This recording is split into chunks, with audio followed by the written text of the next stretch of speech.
Where I used to go to church, there was a baker.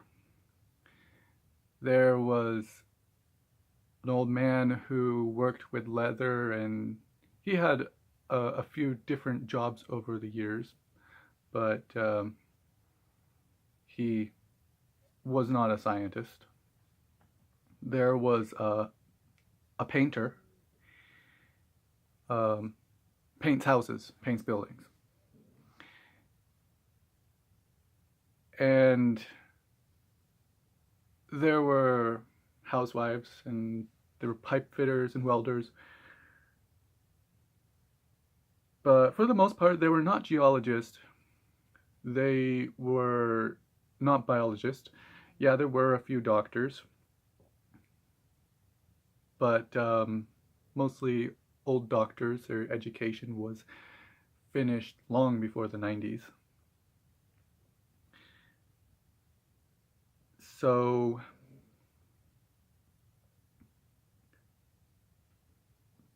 people were not scientists. They were not particularly curious about subjects like geology or biology, whatnot. And anyone who would go into those fields, anyone who would go into the sciences, likely would leave the church. Now, some of them did know a lot about things like this, but their curiosity towards biology, it wasn't actually a genuine curiosity towards biology. It was a defensive education. And they might know a lot about the subject, but they are not genuinely trying to become experts. They're not genuinely trying to figure out how things work.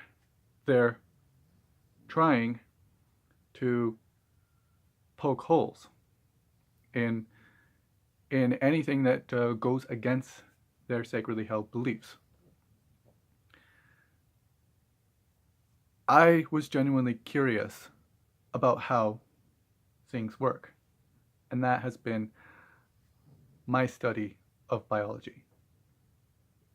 I did want to be one of the first to find evidence supporting creationism, because I was also I was just interested in creationism just outside of religion.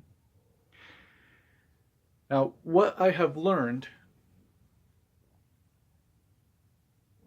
by this study of biology is that evolution is true.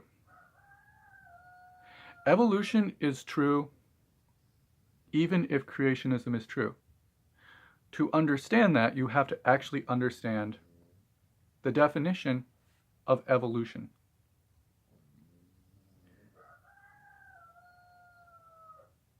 Growing up in the church in creationism, and Seventh-day Adventists are all creationists, more so than other churches. And modern creationism, ever since the 60s, has adopted particular Seventh-day Adventist creationist models. Hydroplate theory. This whole idea that there was a layer of water underneath the granite, and then it burst out in spots. The fountains of the deep broke up the firmament. Flood geology comes from Seventh-day Adventism, and almost all modern creationists adopt it within Christianity. But yeah, creationists define evolution as anything that contradicts the creationist model. The thing is, evolution is it's got a much more limited definition than that, than what creationists say it is. And it is true anyway. Here is how. Evolution is defined as changes in allele frequencies in a population over time. That means that the genes of future generations depend on the whoever breeds within present and past generations. How they breed will change the allele frequencies. If you sequence their DNA, you will find that some alleles will become more common and some alleles will become less common. That is evolution. That is simply what evolution is. If you only breed corn to have bigger and bigger ears with more and more seeds, the genes that will code for that will be more common in the population. So, just any change in a population is evolution. It's as simple as that. That is true even if creationism is true. Even if young Earth creationism is true. So evolution is true. Evolution has a further, more nuanced definition. There are 4 driving forces of evolution. There is mutation. Genes are deleted by things like radiation. Genes are added by viruses. Genes can be duplicated twice. Chromosomes can be split or fused. These are all mutations. They're all happening all the time. Every one of you has 100 to 200 original point mutations in your genetic code. You will pass on about half to each offspring that you have. And your offspring will further have their own point mutations that are original to them. They could have a human could have a gene that gives a human purple eyes or something like that. So that is one force of evolution. That is one controlling mechanism of evolution. It's happening all the time. It's happening in every individual.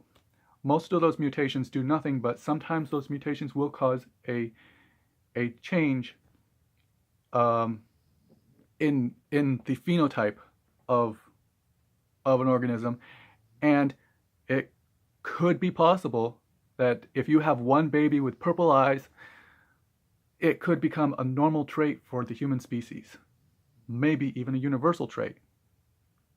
That is evolution. Then there's natural selection. Creationists don't deny that happens. We see natural selection happening. At first, creationists had a problem with that, but creationists have changed since Darwin's time. Creationists don't deny natural selection. We see it happening all the time. Creationists used to freak out at the thought that extinction happens because God made everything perfect, so nothing could go extinct, otherwise it would destroy God's perfect system. But we have seen the extinction happen. Then there is gene flow. That is immigration between populations. If you bring Chinese apples to America, their genes could end up throughout the crabapple population in America and change how apples look or taste in America. There is genetic drift. Basically, that if there are fewer, if randomly a group of organisms are removed from a population, it could alter the population. It could alter the way the genes express the way which genes are show up in future generations, just because some organisms were eliminated through a means other than natural selection, or they just didn't breed. Those 4 forces together are evolution. Creationists don't deny that any of it happens.